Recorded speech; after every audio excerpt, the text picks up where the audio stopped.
नमस्ते विशेष संस्कृत में आपका स्वागत है। मैं कुछ दिनों से वीडियो अपलोड नहीं कर पा रही थी, कुछ हेल्थ इश्यूज के कारण, जिससे मैं क्षमा मांगती हूँ। बट यही लाइफ है, ही है तो हेल्थ व्यर्थ तो होते रहता है, बट समय नहीं व्यर्थ करके हम आगे बढ़ेंगे। यही लाइफ है, हमें आगे बढ़ना है।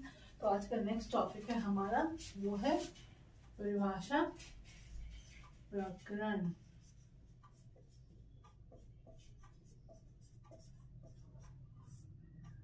परिभाषा से हम क्या समझते हैं? परिभाषा में मीनिंग हुआ किसी के बारे में जानना, तो पहले हम क्या जानेंगे, वो है क्रिया। क्रिया मतलब वर्क, इंग्लिश में क्या कहते हैं, वर्क। क्रिया मतलब पढ़ना, लिखना, ये सब क्या हुआ, खेलना, ये सब आपका क्रिया शब्द हुआ। जो शब्द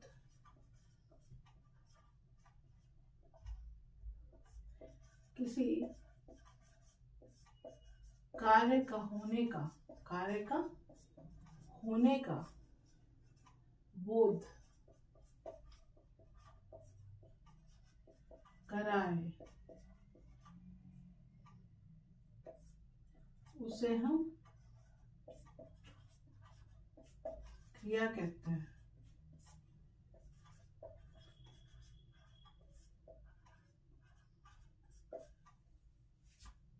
संस्कृत में क्या होगा, पढ़,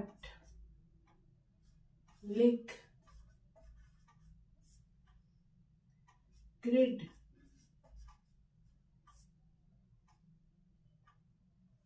ठीक है। जैसे मैं पढ़ा रही हूँ, मतलब यहाँ पर कौन सा काम हो रहा है, क्या कार्य हो रहा है, वो पढ़ाने का। तो पढ़ाना क्या हो, वो आपका क्रिया हो गया। और पठ जो है वो आपका पठ से होगा, पढ़ती, आपका मूल धातु हो गया। तो पढ़ना मतलब पढ़ रही हूँ, मैं पढ़ा रही हूँ, तो वो कार्य जो है वो हो रहा है। तो ये तो क्रिया जानते हैं हम सब। इसका मैं डिस्क्रिप्शन में भी मैं दी हूँ, इसका बारे में सब परिभाषा अच्छे से, वो आप देख लीजिएगा। और आगे हम पढ़ेंगे वो है धातु। अब धातु किसे कहते हैं, ये सबसे इम्पोर्टेंट है संस्कृत में। तो क्रिया शब्द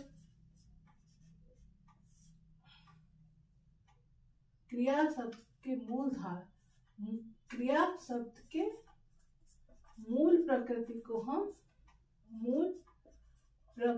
हम क्या कहते हैं, मूल प्रकृति को हम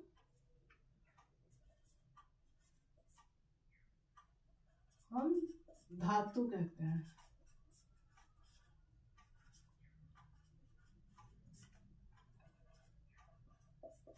अब क्रिया शब्द की मूल प्रकृति, जैसे मैं बोली कि पढ़ाना, तो पढ़ना या पढ़ाना, तो पढ़ना में क्या मूल प्रकृति, मतलब किस सबसे इम्पोर्टेंट यहाँ पे मूल, उसका जो आधार है किससे बना, ये पढ़ना, पढ़ से बना। वैसे संस्कृत में क्या होगा, पठती, तो ये किससे बनेगा, ये पठ।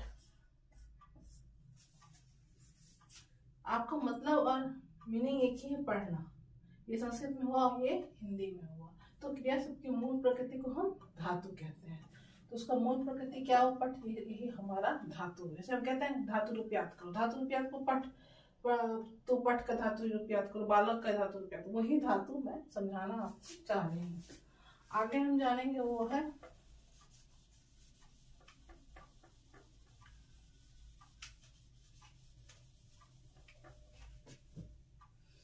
उपसर्ग। उपसर्ग किसे कहते हैं, उपसर्ग जो शब्द के आगे जुड़ के, जो वर्ण के आगे जुड़ के, जो वर्ण के आगे जुड़कर उसमें विकार लाता है। क्या लाता है, विकार लाता है, उसे हम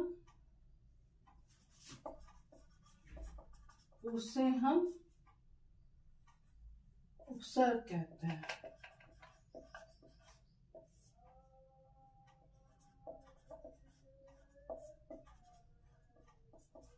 तो आगे जुड़ना, वर्ण के आगे मतलब जैसे जो वर्ण के आगे जोड़कर उसमें विकार आता है, वर्ण की धातु आगे जुड़ता है, मतलब क्या हुआ, जैसे क्री, एक जो वर्ण शब्द के आगे जुड़ कृति, तो इसके आगे अगर हम प्र जोड़ेंगे जो, तो ये क्या बनेगा, ये बन गया प्रकृति। तो ये क्या हो गया यहाँ पे उपसर्ग, क्योंकि ये आगे जुटा। अगर पीछे जुटेगा तो फिर वो उसे प्रत्यय कहते हैं, मगर यहाँ आगे जुटा तो क्या हो, यहाँ उपसर्ग हो। प्रकृति दो वर्ण आगे जुटकर वर्ण शब्द के आगे, सब छूट गया था यहाँ पे, जो वर्ण शब्द के आगे जुड़कर उसमें विकार आता है उसे हम उपसर्ग कहते हैं। विकार मतलब यहाँ कुछ चेंज लाता है। कृति हुआ एक शब्द, अगर उसमें प्र जोड़ी तो क्या हुआ, नेचर बन गया, प्रकृति बन गया, तो उपसर्ग उसे कहते हैं। विकार लाया, कुछ चेंज लाया, तो ये हुआ आपका उपसर्ग। इसका अलग से मैं इसको डिटेल से पढ़ाऊंगी, इसका चैप्टर भी है। और अभी बस थोड़ा सा आपको जानकारी दे रही हूँ क्या क्या आपको जानना है मेन आगे। और उसके बाद है प्रत्यय। अब ये प्रत्यय क्या है,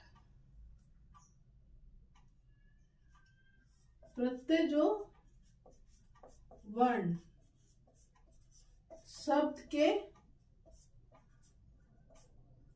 बाद में जुड़ता है, मतलब शब्द के बाद में जुड़ता है, उसे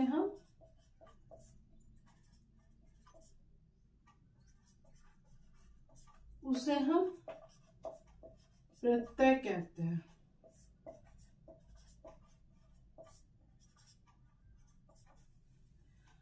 जैसे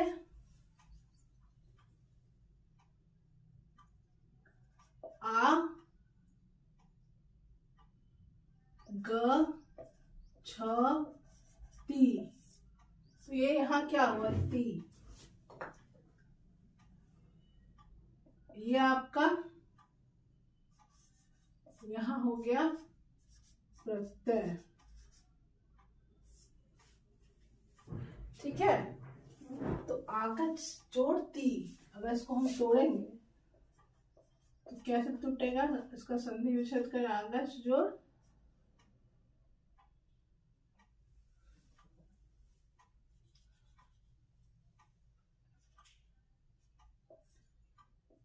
जोड़ इति, यहाँ पर आपका ई छुपा रहता है, आगच जोड़ इति। ठीक है, ये तो आपका संधि विच्छेद हो गया, मगर यहाँ अति जुड़ आगच में अति जुड़ गया बाद में, तो क्या हो गया, ये प्रत्यय हो गया।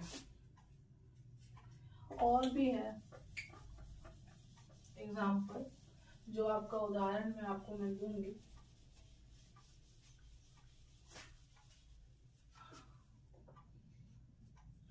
और जैसे अपठत हुआ, तो यहाँ त जो हो गया वो क्या हो गया, यहाँ प्रत्यय हो गया। अब आगे हम पढ़ेंगे वो है विभक्ति।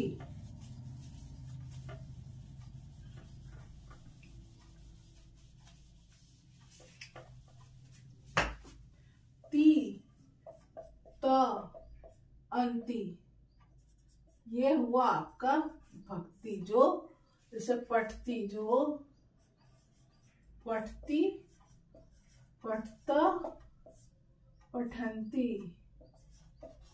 ये हुआ आपका पठ का रूप, मगर ये इसे हम विभक्ति कहते हैं। ती, त, अंति, जो वर्ण धातु के अंत में जोड़ के उसमें विकार लाता है। और जैसे उदाहरण ती, त, अंति, ये धातु हो गया यहाँ पट, उसमें विकार ला रहा है, ती, त, अंति जुड़ता है, उसे हम विभक्ति कहते हैं। ठीक है, और आगे हम जानेंगे वो है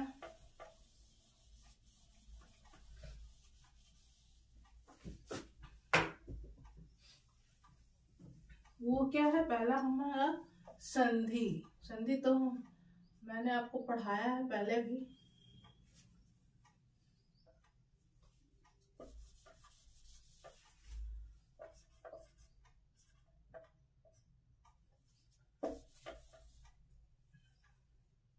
समास और संधि, ये दो है जो आपको जानना है। समास किसे कहते हैं और संधि किसे? संधि जो दो शब्द मिलके एक तीसरा शब्द को उत्पन्न करता है उसे हम संधि कहते हैं। जैसे हम पहले मैंने आपको बताया, जैसे पाठ, पहले एपिसोड में मैंने बताया था थोड़ा सा, पाठ जोड़ शाला, इसे क्या कहते होगा, ये बनेगा पाठ शाला। दो शब्द जुट के तीसरा शब्द को उत्पन्न करे उसे क्या कहेंगे, हम संधि कहेंगे। ठीक है, और सब मैंने डिस्क्रिप्शन बॉक्स में इसका परिभाषा मैं दे चुकी हूँ। और अब समास,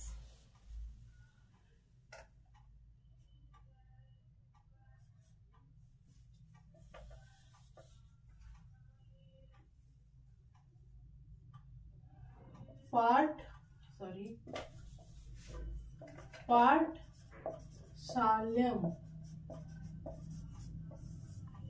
दो या दो से अधिक शब्द को जोड़ के, पाठशाला दो शब्द हो गया और लयम तीसरा शब्द हो गया, तो क्या होगा, जुड़ के क्या बना, तो इस एक शब्द बना जो पाठशाला से तोड़ेंगे तो कैसे टूटेगा, पाठ जोड़ शाला जोड़ अयम। तो तीन शब्द जुट के जो एक शब्द पूरा बना है, जो तीन शब्द जुड़ता है, एक या एक से अधिक शब्द जुड़ के जो तीसरा शब्द का विकार जो उत्पन्न करता है उसे हम समास कहते हैं। पाठशालयम, पाठशाल्यम, पाठ जोड़ शाला जोड़ अयम। तो ये हो गया तीन, यहाँ तीन शब्द हुआ, पहला पाठ हुआ, दूसरा शाला हुआ और तीसरा अयम। तो तीन शब्दों को मेल से जो शब्द उत्पन्न होता है उसे हम समास कहते हैं। तो दो शब्दों को मेल को हम क्या कहेंगे, संधि कहेंगे। संधि विच्छेद करो कहते हैं, तो दो शब्द ही बनता है टूट के, मगर यहाँ समास जो है वो एक नहीं, दो नहीं, दो से अधिक शब्दों को जोड़कर जो शब्द बनता है उसे हम समास कहते हैं। तो हम इसे कंटिन्यू करेंगे। अब हम जानेंगे वो है विसर्ग। विसर्ग क्या होता है? विसर्ग ये एक स्वर्ण शब्द है जो धातु में जुड़ के उसे ध्वनियों का हमें जानकारी जिससे हमें मिलती है। क्या है? ये एक स्वर शब्द है जो जुड़ता है किसी शब्द में, तो उसे हम ध्वनियों का, जो ध्वनि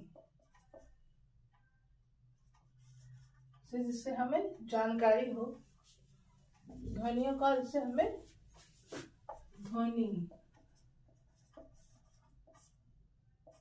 ठीक है, उत्पन्न हो, ध्वनि उत्पन्न हो, उसे हम क्या कहते हैं? उसे विसर्ग कहते हैं। विसर्ग का क्या है? तो इसे हम क्या कहते हैं? इसे हम विसर्ग कहते हैं। जैसे पठत, तो ये यहाँ क्या लगा? ये विसर्ग लगा। तो ये एक स्वर्ण शब्द है, स्वर्ण शब्द के आगे जुड़ता है जो ध्वनि का, इसे हम जब इसे उच्चारण करते हैं ध्वनि निकलते हैं, पठत तो क्या निकले? एक ध्वनि निकला, तो उसे क्या हम कहते हैं? विसर्ग। तो स्वर क्या शब्द में जुड़ता है और एक ध्वनि को उत्पन्न करता है। तो ये हम आगे से लगाते हैं, जैसे और भी होता है, तो जहां जहां ये लगता है उसे हम विसर्ग कहते हैं।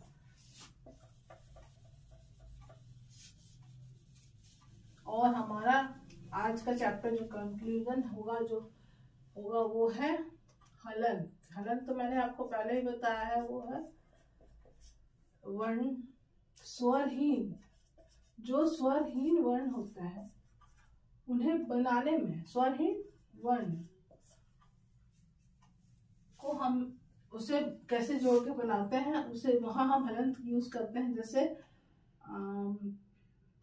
पट, ये क्या हुआ, एक यहाँ हम ऐसे जोड़ते हैं, मतलब ये स्वरहीन है ठ, तो वहाँ हम क्या जोड़ेंगे, हलंत का। हम वहाँ नीचे जो हम यूज करते हैं, जो हम प्रयोग करते हैं स्वरहीन, उनको नीचे हम निम्नलिखित ये चिन्ह से जो हम प्रयोग करते हैं, उसे हम क्या कहते हैं, उसे हम हलंत कहते हैं। स्वरहीन वर्ण को हम जब उसे उच्चारण करते समय या उसे लिखते समय, जो पट स्वरहीन है, मतलब उसमें स्वर हीन, मतलब स्वरहीन मतलब क्या हुआ, मतलब स्वर नहीं है, स्वर का उच्चारण यहाँ नहीं है, स्वर नहीं है, तो उसे हम लिखेंगे, लिखने के उपयोग कैसे करेंगे, तो पट।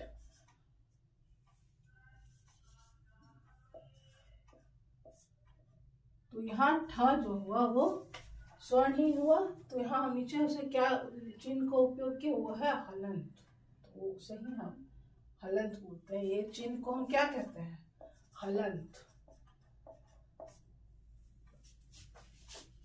ठीक है, तो इसे हम हलंत बोलते हैं। ये चिन्ह को हम क्या कहते हैं,